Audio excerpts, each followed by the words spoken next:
All right, we are live. Welcome to another episode of Coast to Coast on the Hoop Stats Podcast Network. I'm Crina Mustafa alongside Calvin Wetzel. Cal, it's our first live show ever, and we're going to talk all things W playoffs. One of the semifinal series have already been decided, and then we've got some exciting games tonight. You ready? I am ready. We were just talking beforehand, like, do we know how many people are watching? Like, look, there's a number on the top left. I didn't know it was gonna tell Oh, us. there is. We haven't gone live Oh, before. It says 6 people already here. We already have commenters. Let's go. I'm ready. Wel- welcome in. Thank you so much for joining us. And of course, we are going to start with the games that happened last night. Sabrina Ionescu explodes for 36 points. That's a playoff career high to lead New York past Atlanta. They complete that series sweep. Las Vegas also completes the series sweep against the Seattle Storm. So we'll get into both of them. But let's start with the New York Atlanta series. This was a better game from Atlanta right off the bat. They were leading for the first two quarters, and New York was able to kind of get their stuff together and close it out. Let's talk about Sabrina because she had 36 points, 9 assists, she made 5 threes. Just like how awesome was her performance? And just like let's speak to more of her development as a player and like why the Liberty are now so successful with her in this version. Yeah, I think you heard him say it on the broadcast. She's gotten better every single season that she's been in the league. She was already a shooter, obviously, and she's added a lot to her bag this year. She's got a midi. She's very improved in that department. She can get downhill now. And I think last night what stood out to me, like when she's getting downhill and getting into the paint, even when she's not able to finish, there's a lot of value there because now you draw help, you draw someone over, and you open up the offensive glass. I think there was at least twice where she didn't finish the layup, but like JJ was right there because Sabrina drew JJ's defender, and then JJ just had like an easy putback. So there's so much value in what she's bringing this year that she wasn't bringing last year, and on the defensive end as well. Like she's obviously still not the best defender. This team is full of elite defenders in terms of the starting lineup that they're using now. Like she's still the weakest one, but when she's your weakest defender at this point, she's improved on that end as well compared to last year, the year before. Like that's I think a big deal for the Liberty to be able to get where they have been so far, and it's going to be a big deal in this coming series as well. So I thought her performance was huge, and I love what you were telling me right before we hopped on about you watching her performance too. So for those who don't know, I'm also Romanian. I feel like that should have come up by now, but so watching Sabrina play is like extra special to me because I've followed her ever since she got drafted, and I had to turn on my air conditioning in my apartment because I was so fired up from her 36-point performance. I was like literally like yelling at the TV. I felt like a fan. It was really cool to watch, and I think a lot of what you spoke to too of like if of her development of just becoming that three-level scorer, it's been so important for her because I think there was a quote from last night that said Sabrina a few years ago would have just kept chucking threes. And I think what we see now is completely different. It's like she is still a really good shooter and she still has that in her bag, but she'll drive to the rim. She has developed her like mid-range, her floater, and I just think like that's so exciting into her development. And we're going to talk about this later too, but just like with Sloot being on the bench too, just like letting the offense run more through Sabrina in that starting lineup, I think has been super crucial to her development too, because that is something she would have struggled with just a couple of seasons ago. So yeah, I think that was an excellent performance from her. She was not losing that game no matter how much Atlanta battled back. I think, and it's cool too because these two games against Atlanta, she was the one who came out and had scored the first bucket for New York in both of those games, and they looked different. The first one I think was like some like floater mid range, and then the second one she like hit a three to start the game. And I think like coming out with that energy and just being assertive really set the tone. And yeah, New York was able to come out with the win. What have you liked from the Liberty, through these first two games against Atlanta? Yeah, well, game one, it was definitely the defense for me, like the ability to switch, which obviously has been huge with Leo in the starting lineup now in the playoffs. The screen navigation, the thank you, Mark. By the way, shout out to Mark in the comments. Um, just like the ability to blow all this stuff up that Atlanta is trying to do, especially like off the ball and with the different screens that they're setting. Like I love watching Liberty just fight through screens, and it's not just the starting lineup when they bring in like KT or Kennedy Burke, just everyone on this lineup. is so good at it. But in game two, to me, like it was the resiliency because, like you said, Atlanta played great in this game. They punched them in the mouth early. Alicia Gray came out and scored 87 points in the first 5 minutes or whatever it was. She was hitting everything. Yeah. And then even when the Liberty kind of settled in, the Dream went on another run at the end of the second quarter and took that lead into halftime. And obviously, like they were fighting for their lives. And like New York never really felt like they were phased by that. It was never like, wow, this is, what's happening. Like we're down at home to the 8 seed. You always knew that they were gonna just keep playing their game, keep battling, and in the second half, like the cream just rose to the top. So for me, and especially like with Leo getting into foul trouble early in that game, was just another kind of piece of adversity that New York had to overcome in game two. And after how dominant they looked in game one, they had to grit it out a little bit more in game two. But I was really impressed with the way they did that. Yeah, for sure. And speaking of other players on the team too, I think Niara Sabali's minutes were really solid too. And I liked what we saw in game one, but I think game two was a little bit more out there and just like building on the depth of this team that they have. So like when you have someone like Leo getting into foul trouble early, like New York just has several options that they can go to. And it's interesting to watch that happen in the playoffs when like coaches tend to have tighter rotations. And I think that's what makes New York just a really exciting team. And I think another part of it too is that they're not really at their full form yet. And they're going to have to bring that in this next round against the Las Vegas Aces.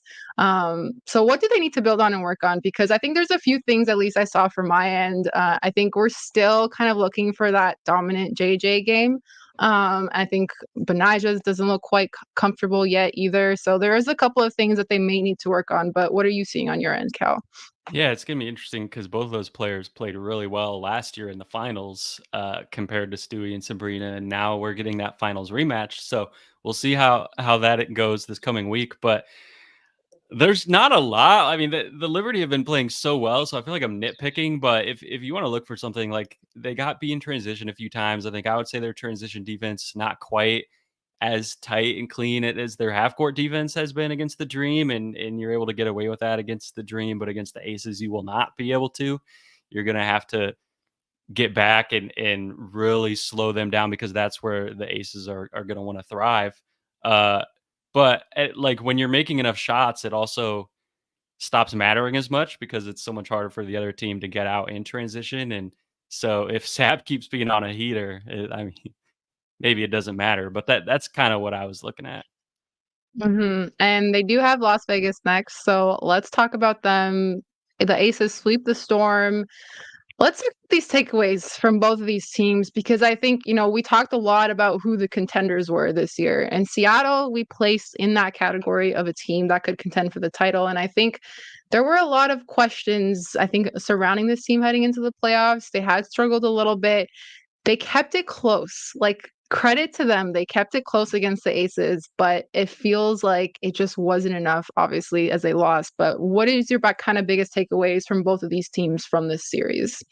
Yeah, I mean the Aces, they just feel like they're so back, and like Chelsea is so back, and we've been talking about it all season. Like she was hurt, and then she came back and didn't feel like she was at the same level that she was before, and it feels like she is now. She's hitting shots like big daggers late in games, getting the crowd fired up. Like her defensive impact, her hands, like that. At least one like 2-on-1 transition stop on NECA last night. Like that's who Chelsea Gray is. And then for the Storm, like obviously this season probably didn't end how they wanted to. They do have a lot to build on, but offensively, we're going to talk about it more in a little bit. But they didn't make a bucket in that fourth quarter. Keep coming back to that. And overall, this whole series, outside of a few stretches, like I think really exposed some of the stuff that they'll maybe need to work on offensively going into next year. For sure. And like speaking of next year, what are their next steps? Like, how do you evaluate how their season kind of went? Yeah, so the window obviously isn't that long when you have NECA and you have Skylar. They're both in their 30s. Julie's even in her 30s now. So you got to kind of That's maximize it. wild It to is. think about. It's Oh my weird. God. It doesn't make any sense. So I mean, part of what I'm looking for next year is just, when you bring stars together, we've seen it with the Liberty last year versus this year, like the chemistry in year two is just different. And obviously the Storm are going to be going into year 2 with some of those stars now. Hopefully that they can sort of figure that out, and that whole offseason together can be really big for them. I also feel like they maybe need to bring in a shooter to. I was a little bit confused why Sammy Whitcomb didn't play more on that note in this series. That like you have that shooter off the bench, but I do think that having like another shooter in there would help them, and it's easy to point to when you have a quarter like what they had, or even when you have a series where you're just struggling to score at some point. But when you look back to this whole regular season, I think that was just like a glaring weakness of this offense and something that they could really use. So I'll have to kind of poke around more on the like the free agency list a little bit later and kind of see maybe what some of their options are. But that's something that I would be maybe looking for if I was them. Yeah, and kind of like a side note too, it's like a little bit of a weird time with like, some people in the comments are mentioning, Kurt Miller and the Sparks departing ways, and like now there's some questions around Noel as well. And I just like I can't even like predict like whether or not a coach would come back another season. I don't know if you have any thoughts on that, because I think like the Kurt news was very surprising, and I wonder if like you feel maybe similarly about Noel's time with the Storm, or like if these teams should be given more time to just like work together and build that chemistry. Yeah, that's a tough question because I think Noel is very squarely in between the level of like clearly not the answer, like someone like say LT in Dallas, and the level of like clearly the correct hire as say like Becky Hammon in Las Vegas. Like I think Hmm. Noel's somewhere in between. So it's really hard. Like I think she's done a good job, not an outstanding job. And normally like I would say like that's enough. You like that you don't deserve to be fired, but obviously with the window shrinking, like who knows, they might want to go in a different direction, especially now with Kurt available. So like I'm not sure if she'll be back. I would probably bring her back, but I don't want to predict anything. I have a really hard time knowing. Like you I said, know. like the coaching carousel, it's just so unpredictable sometimes. It feels as unpredictable as ever. But let's talk about the semifinal matchup. New York Aces, same thing as last year, but it's in the semifinals this time, as we kind of talked about as the playoffs are getting closer. What are you watching for in this matchup, and what are your predictions? Because I know I want this to go 5, but which way are you leaning? Definitely would also love to see it go 5. I would love to see all 3 series in the semis and finals go 5 just because I love basketball. But I'm the most interested in this series to kind of watch like the rotational chess match of like we know the stars are going to be playing upper 30s minutes. We know Asia is going to be on the court as much as possible, Stewie. But like when you look a little bit deeper, like that 5th spot with the Aces, Kia Stokes has been starting. Like if you go with her, obviously you're getting more on defense.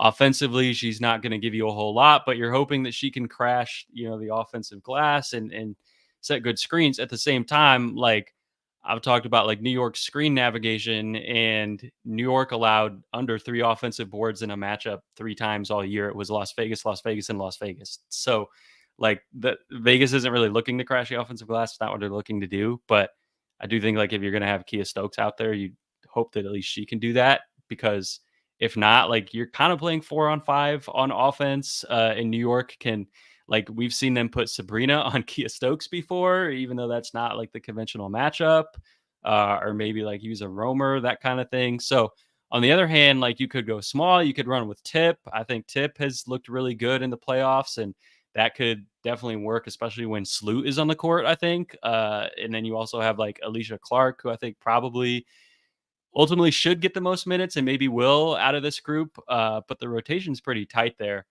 So on the other end, like I think the Aces have had trouble containing Stewie, like when they go a little bit smaller, when they go away from Kia.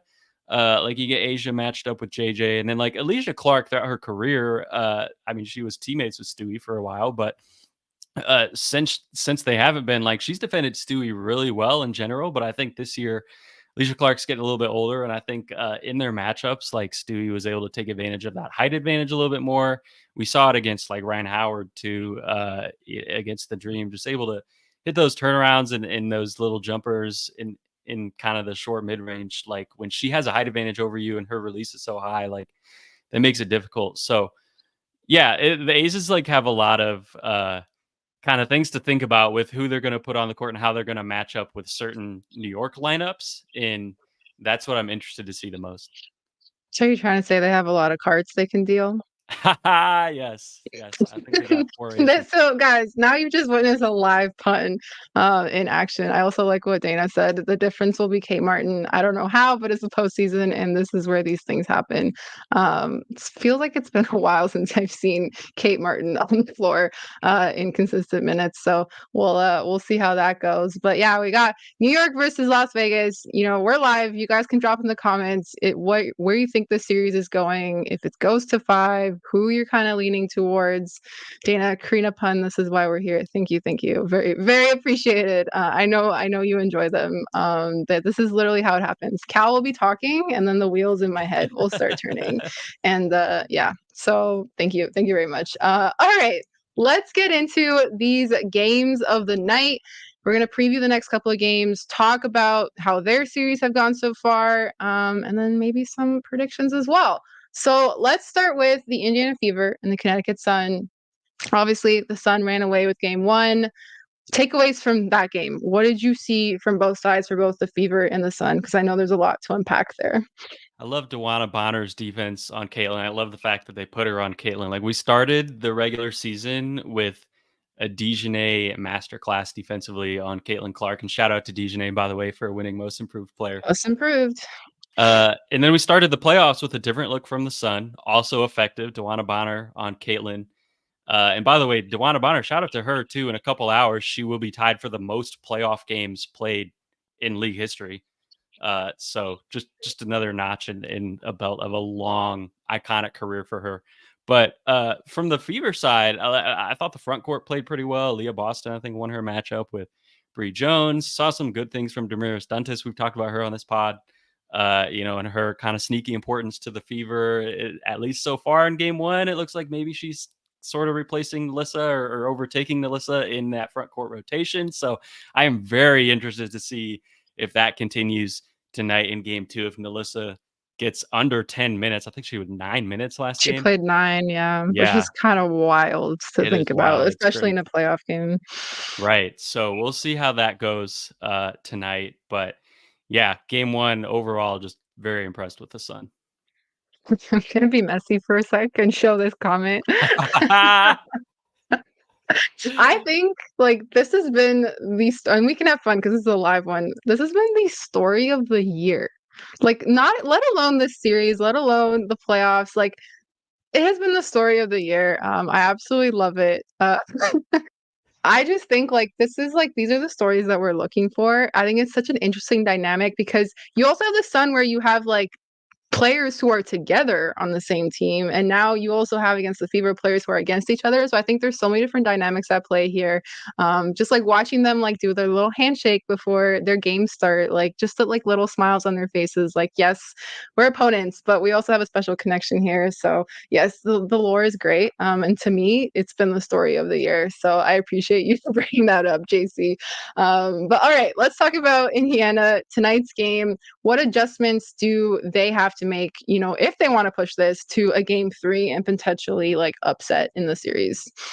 Like the simple answer is you got to make shots. Caitlin 2 for 13, K Mitch 2 for 10. Like the team shot 21% from three. The Sun shot 50%. Like that's not going to get it done, obviously, and that's going to correct itself to some extent. But you also kind of you got to be ready for what's coming at you because the Sun aren't going to give you one look, and they're not going to play every screen the same way every game. Like we saw they went from Dijonay to Bonner on Caitlin. Like they're gonna try different things. So you got to be ready to adjust on the fly, and you got to be ready to make a reads because you can't settle in. You can't settle in and kind of anticipate what's coming with the Sun defensively. Like Steph White's too good of a coach for that, and there's too many veterans who have been here before, which by the way, Dewana Bonner, like her speaking of her defense on Caitlin, welcoming the rookie to the playoffs, her interview where she was like, yeah, I've been here a few times. Like, yeah, literally as much as anyone in the league ever as of tonight. Like, yeah, A little more that's than a few why. times. Like she knows Yeah. how to adjust. She knows what playoffs is all about. It's all about adjustments. So the Fever are gonna have to be ready to also make adjustments. Yeah, and let's talk some X factors. We already talked about some of these players, Kelsey Mitchell, Leah Boston. Who's an X factor for you? Maybe on the Sun side from that first game. What did you see, and how did that benefit them in their win as well? Marina Mabry, like hooper, absolute hooper. Shout out to Danny Barlavi, our friend who tweeted. It was like a week before that trade. They tweeted like the Sun are every year they're so good defensively, always make a run in the playoffs, but they can't get over that hump because they don't have a hooper. And then the Sun were like, you know what? Let's go trade for a hooper. And so they brought in Marina Mabry, who went absolutely off. And obviously, she, without Ty Harris in the lineup, really hope Ty is okay. Last I saw, Yeah. she was still a game time decision. Looked bad, but obviously, Marina kind of took over even more in that second half without her. But either way, like what Marina is able to bring to this offense, and just like kind of the energy. Like I don't think anyone can really replicate what Sabrina does in terms of like what we saw last night, like at home, just like firing up that Barclay Center crowd. When she gets on, what Ryan Rucco call it, like a Barclay burner or something.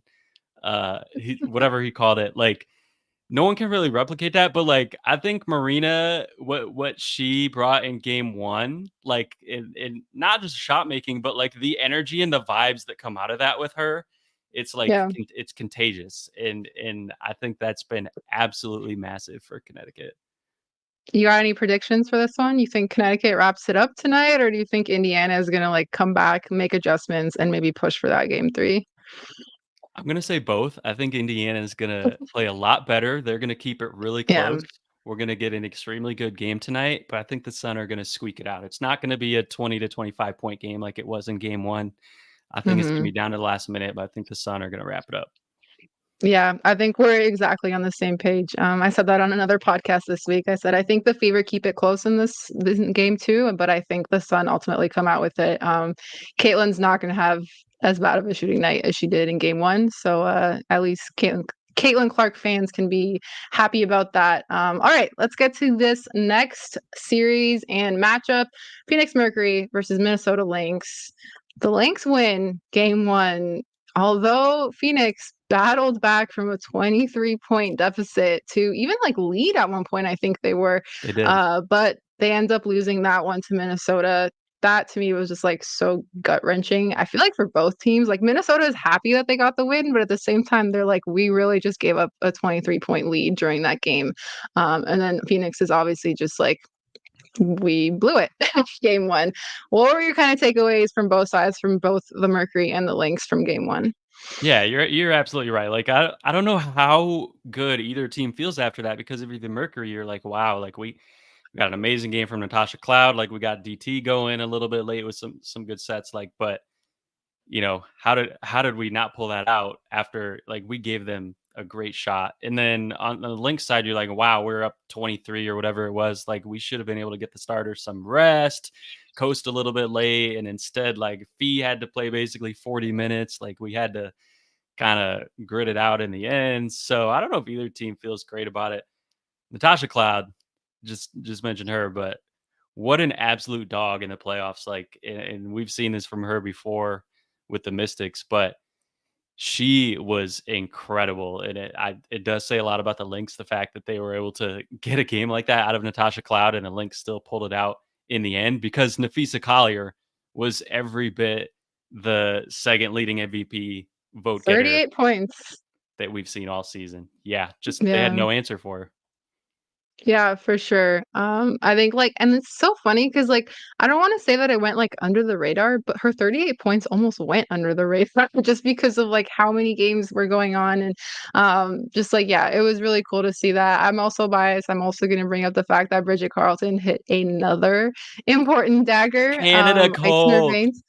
Cold from Can if you're cold, you're from Canada, or if you're Canada, you're cold, whatever you said on the podcast.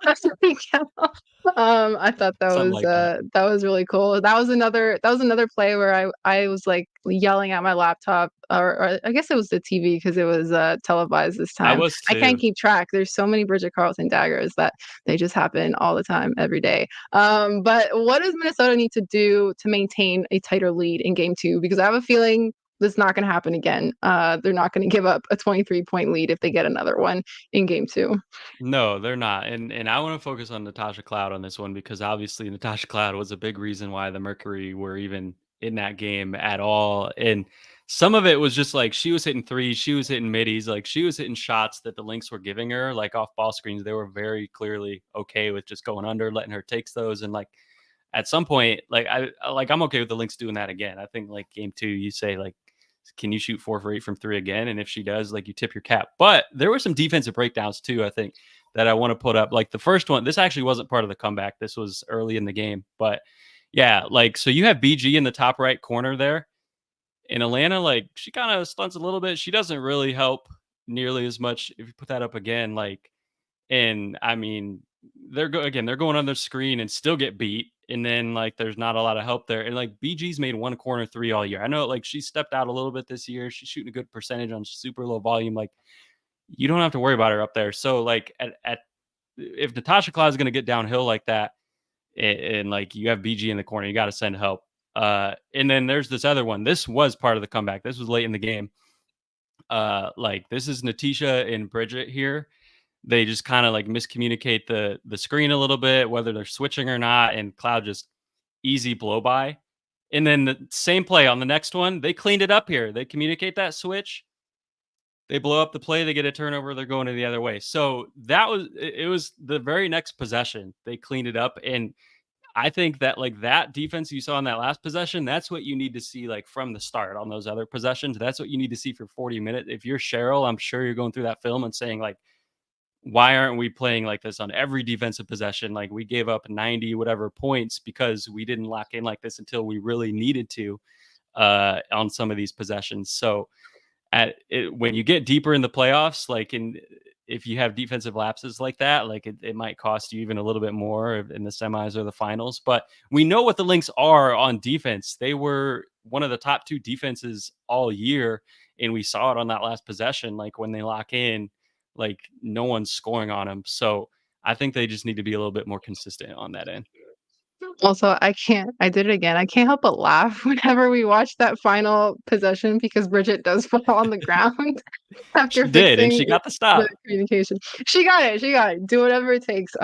So I'm sorry for laughing, but it's pretty funny. I do want to pull this up from Dana, because it's an interesting question. What's your Diana Taurasi prediction? Is this it? Especially if Phoenix does lose tonight, this may be her final game as a Phoenix Mercury, and just like in the WNBA. What do you think, Cal? Because like she's been pretty like it feels like the Mercury socials are soft launching it, but she's been like pretty hush hush about it. Yeah, I don't know. I really don't have a prediction to be honest, but it does feel like a very DT type of thing to like let all of this happen and then be like, nah, I'm coming back. Just like let the Yeah. socials, let all the like people like us, just let everyone be wrong about it for like 2 weeks and like the broadcast, like, oh, is this DT's last game? Just let everyone say all of that and then just make everyone look dumb. I could see that happening, but it also does kind of feel like it's the end. It kind of feels like Yeah. both. So I honestly have no idea. Yeah, I think I'm with you on that. And if they do want to extend her career to another game, how do they respond after losing that game where they did come back from a 23-point deficit? So even though they did lose, like that still has to be some kind of, and I hate using the word like moral victory, but like that still has to be some kind of belief that you can come back from a deficit like that and like you can beat the Minnesota Lynx.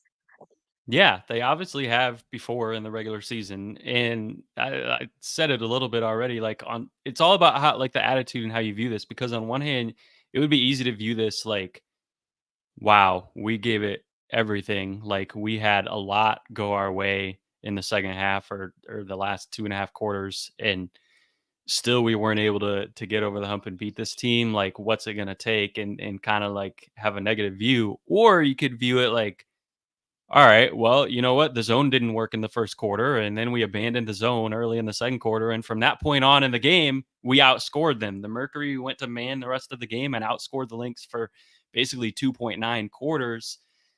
I'm a little bit confused why they went zone in the first place. I don't know if the Lynx are the team you want to go zone against, and they proved it in the first quarter. But if you play 40 minutes of man and you lock in on man, like you have a shot, I think. So I there's a positive view of it too. And it's just kind of yeah, it's about like the attitude that you come into this game with and the mindset that you have. Yeah, and then last thing before we get to the game schedule for tonight, who are the X factors? Who stuck out to you, and who needs to kind of shine in game two? I think there's a couple of options here too. Yeah, I'd like to see BG come up a little bit bigger on the glass. I think Natasha Howard or Natasha Mack, excuse me, and Monique Billings are X factors that you can kind of watch for alongside BG because There's another pun because the Phoenix Mercury, they are the X factor.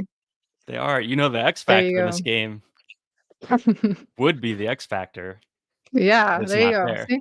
So Another pun. Let's go. X Factor at home, bring it if you want to from your watching on TV if you want to actually get to be an X Factor in this series because if this goes to game 3, the X Factor is going to be the X Factor. Yeah. Uh yeah, Confused yet? I, I just confused myself. I'm stuttering right now cuz I don't even know what I'm saying. All right. Regroup. Natasha Mack, Monique Billings. I think the Mercury are going to need to lean into the two big lineup a little bit more, especially probably with Natasha Mack and BG. I think that worked pretty well defensively, and you gave up 100 points, so you got to figure out something defensively. And maybe you lose a little bit on the offensive end, but I think you're going to have to see some of those bigger lineups a little bit. What Owen said, you need more playoff Ka. Put that on the screen because Owen is absolutely right about that. We need And we've we need talked about this for a couple of weeks now.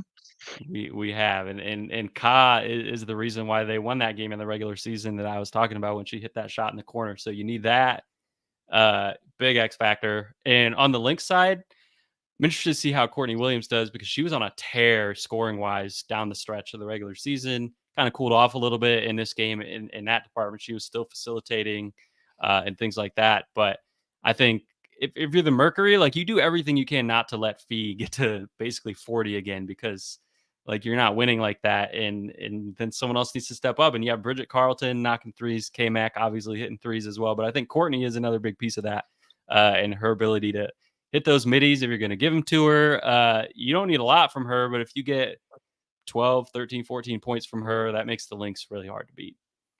100%. They have a lot of different options, and this will be another interesting one tonight. I got some graphics for y'all for the games to watch tonight, so we'll end it off here. The first game is coming up at 7:30 p.m. Eastern on ESPN. We've got the Indiana Fever versus the Connecticut Sun. Indiana is going to try to force that game three. We anticipate this to be a very, very close matchup tonight. And then that will be followed by the Phoenix Mercury and the Minnesota Lynx, who we just talked about, also at 9:30 p.m. Eastern on ESPN. We'll see if Phoenix can try to make things shake. But other than that, Cal, you got anything else you want to talk about before we head out of here? I'm ready for these games, and then I'm ready for the semifinals. Playoff basketball has been so good. That's it. 100%. And thank you guys so much for joining us on our first ever Coast to Coast live show. You guys were awesome. I really loved like interacting with everybody in the chat and kind of putting up some of the things that you guys said. So we really appreciate it. And this has been Coast to Coast. I'm Crina Mustafa. It's Calvin Wetzel. You can follow us on social media at Her Hoop Stats. Make sure you're subscribed. Make sure you're subscribed to our YouTube. So if you aren't subscribed and you're watching right now, make sure you do that after the stream's over. You can follow myself at Crina MM. You can follow Cal at CWetzel31, and we will see you next week.